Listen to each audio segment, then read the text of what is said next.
반갑습니다. 돈쌤 정현두입니다. 오늘 모두경제는 둘 중에 하나를 선택을 한번 해보시죠. 일단 생수가 있고 다이아몬드가 있습니다.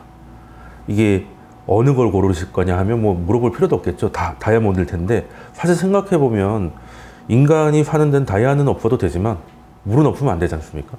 그런데 왜 다이아몬드가 더 물보다 훨씬 비쌀까? 이게 자본시장이 참 재밌는 현상인데, 귀하기 때문이죠. 다이아몬드가 물보다는 귀하잖아요. 필요한 건 당연히 다 물이 더 필요한데, 다이아몬드가 더 귀하기 때문에 가격이 차이가 많이 나는 겁니다. 근데 이런 현상이 뭐 다른 데라고 뭐 다를 게 있겠습니까? 주식시장도 마찬가지죠. 지금의 주식시장을 좀 설명을 하려면 이 간단한 이 희소성의 개념을 좀 이해를 좀 해야 될 것 같아서 다이아몬드하고 물을 좀 비교해 봤는데, 그 바이러스가 전 세계에 확산되고 경제가 병사되기 시작하면서 주가가 많이 폭락을 한 다음에, 그 다음에 빠르게 반등을 했다는 건 다 아실 거예요. 근데 반등이 시작했을 때 그 트리거가 됐던 게 뭐냐? 그러면 여기서도 희소성의 개념이 나와야 되는 거예요.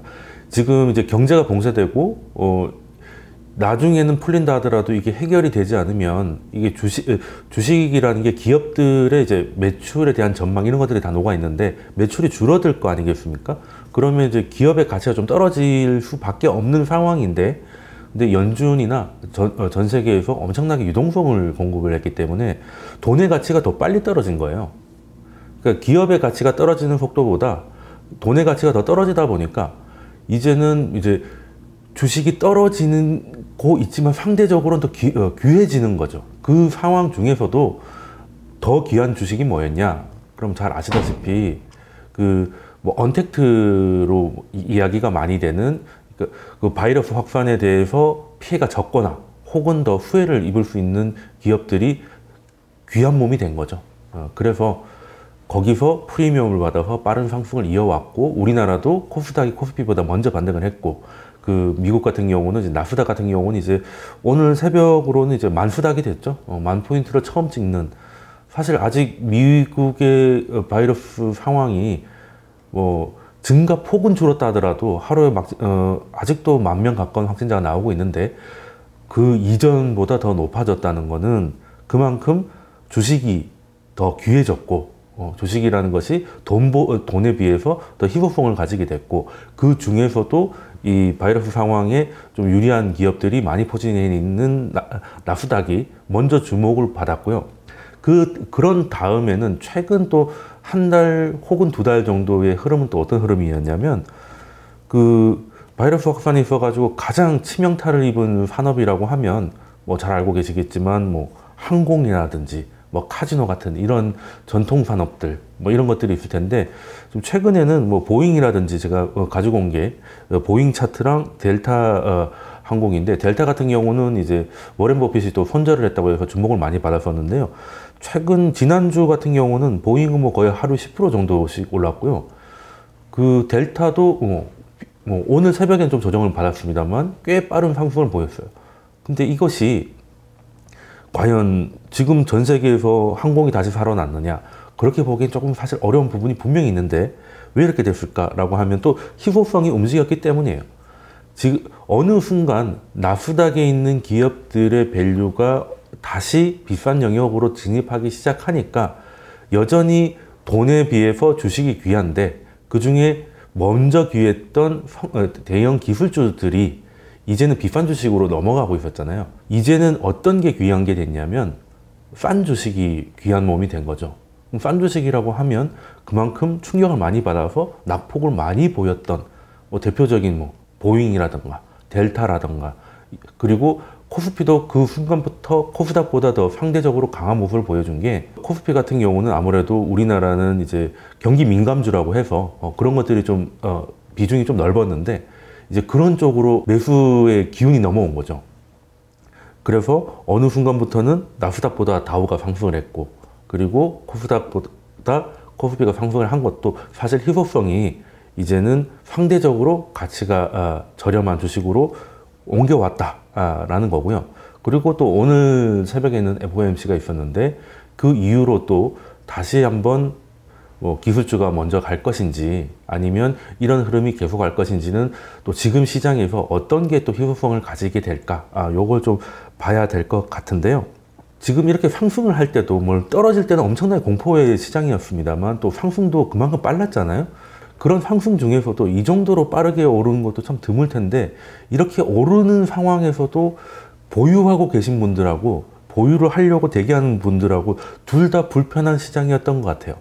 지금 뭐 시장에서도 어느 정도 뭐 고점 징후로 보이고 있는 것도 분명히 있습니다만 그래도 시장은 계속 가고 있고요. 뭐 오늘 우리나라 같은 경우 이제 만기일 이슈도 있고, 그리고 2200이라는 지수에 대한 부담도 있기 때문에 오늘은 조금 쉬어가는, 뭐 오늘 또 기관들이 만기일 때문에 많이 좀 매도를 많이 했던데, 사실 뭐 동학개미운동들의 동학운동이 지금 외세가 아니라 광군에 진압되는 거 아닌가, 뭐 이런 얘기까지 돌고 있던데, 뭐 이거는 사실 뭐 만기일 이슈는 오늘 지나면 이제 해소가 되겠지만 이제 2200이라는 지수에 대한 부담은 아직 사실 좀 만기일하고 무관하게 남아있기 때문에 조금 더 다음 주가 좀 중요할 것 같은데, 그럼 다음 주부터는 이제 FOMC에서 일단 2020년까지는, 2022년까지는 제로금리를 거의 확정 지었고요. 만기일 이슈도 지났기 때문에 이번 주부터는 어떤 게 또 희소성을 가지게 될까 시장의 관건인데, 그래서 고민이 좀 많으실 것 같습니다. 뭐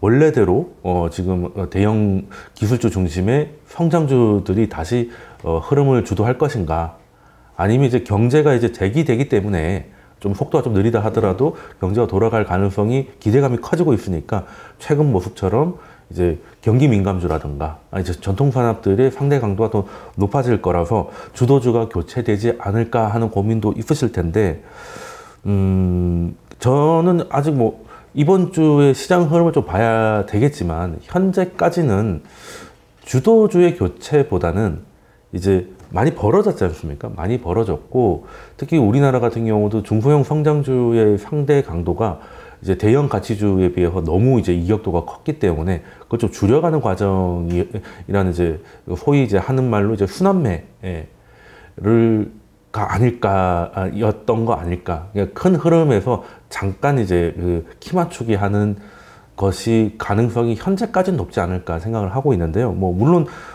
답은 시장이 갖고 있기 때문에 그 시장이 움직이는 것에 대해서 굳이 이제 반대편으로 고집할 필요는 없습니다만 현재까지는 저는 그렇게 판단을 하고 있고요. 그래서 최근에 뭐 하루에 뭐 40%도 오르던 항공주 이런 것들을 보고, 또 지금 너무 또 순환매를 하더라도 굉장히 빠르지 않습니까? 여기에 다 투자를 하려고 하다 보면 정말 주도주가 흐름을 놓치게 되지 않을까, 그런 생각을 좀 해보게 되고요. 그리고 오늘 주제는 계속 희소성을 말씀드리고 있는데, 지금 이 안에서도 뭐 주식 안에서도 뭐 산업별로, 섹터별로 주가의 스타일에 따라 뭐 소위 성장주, 가치주 뭐 여러 개로 나누고 있습니다만, 지금의 희소성은 저는 이제 주식 전체에 있다고 보는 거죠. 지금 경제가 이렇게 오늘 새벽에 FOMC에서도 금리에 대해서 제로금리를 거의 확정 지었고요. 그리고 앞으로도 YCC 같은 금리를 결정할 수 있는 이런 것들도 약간의 언급이 있을 정도로 어느 정도 시장의 기대에 부합하는 그런 걸 했지만, 지금 약간 부담스러운 건 그만큼 연준이 그 정도로 완화적으로 나오는 거는 하반기 회복에 대해서 자신감이 그렇게 강하지 않을 수도 있겠다, 뭐 이런 해석도 얼마든지 가능한 거거든요. 그런 상황이라서 뭐 경제하고 증시가 이렇게 떨어져서 계속 벌어지는 것이 과연 이게 정상적인 상황인가에 대한 합리적 의심도 당연히 필요합니다만, 현재는 공급된 유동성이 갈 곳이 없다는 거죠. 그러니까 지금의 뭔가를 할 곳은 사실 미우나 고우나 주식이 매력적이 된 것은 주식이 지금 희소성을 가지고 있지 않나, 이런 생각을 하는데, 그 데이터를 한번 뭐 간단하게 말씀을 드리면, 연준이 1913년에 연준법이 통과가 되고요.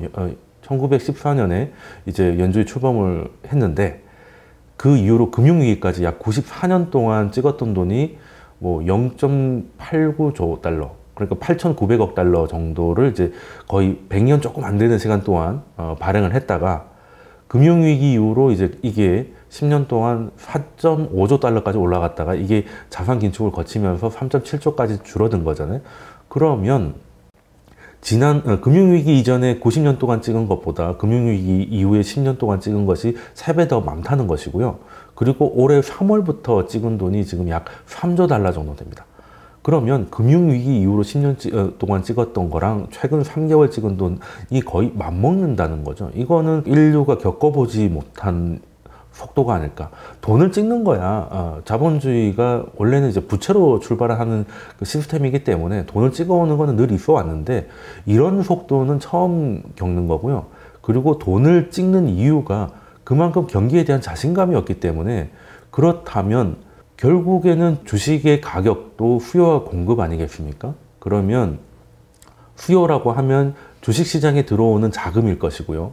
그리고 공급이라고 하면 주식시장에 새로이 상장되는 기업들의 주식이 될 것인데 지금 경기가 나빠서 새로운 엄청난 기업들이 IPO를 해서 공급을 하기가 쉽지 않은 상황이고 그런데 자금은 계속 공급이 되다 보니 지금은 경제가 우려스러움에도 불구하고 주식 외에는 할 게 없지 않느냐. 특히 부동산 같은 경우도 저도 폭락한다 이런 생각은 하지 않습니다만 상승한다 하더라도 그것을 다 나의 것으로 만들기에는 좀 많이 힘들어지고 있는 상황인 건 분명한 것 같아요. 그래서 지금 주식 쪽으로 오고 있는 게 아닌가라는 생각을 하고 있고요.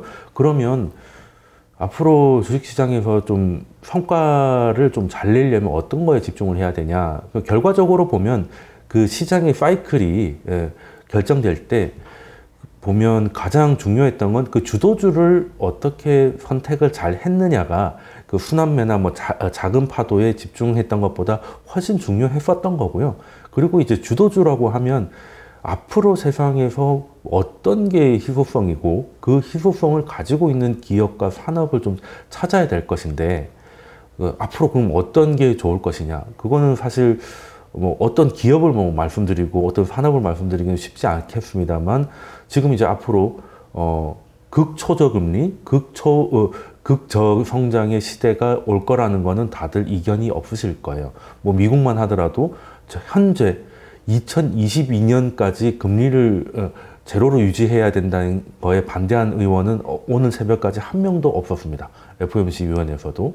그러면 미국이 베이스가 낮아졌으니 전 세계가 금리를 높이고 하는 건 쉽지 않은 상황이라서 유동성의 공급은 계속될 것인데 그러면 극초저금리는 계속 유지가 될 가능성이 높고 한국도 0.5%에서 심지어 한 번 더 내릴 수 있지 않을까 하는 기대감까지 나오고 있는 상황이거든요. 그러면 저성장 저금리에서는 어떤 게 희소성을 가질까? 당연히 성장할 수 있는 기업과 그리고 이렇게 불확실성이 높아지는 세상 속에서도 확실한 현금 흐름을 갖고 있는 기업들이 엄청나게 프리미엄을 받을 수도 있지 않을까는 좀 생각을 좀 해보고요. 여기에 대해서 조금 디테일하거나 좀 산업별이나 이런 것들을 조금 더 얘기를 하는 시간도 앞으로 좀 가져볼 건데 그리고 제 유튜브에서도 그 얘기를 계속 하고 있으니까 방문하셔가지고 참고를 좀 하시면 좋겠고요. 오늘 모두 경제는 여기까지 하겠습니다. 네, 감사합니다.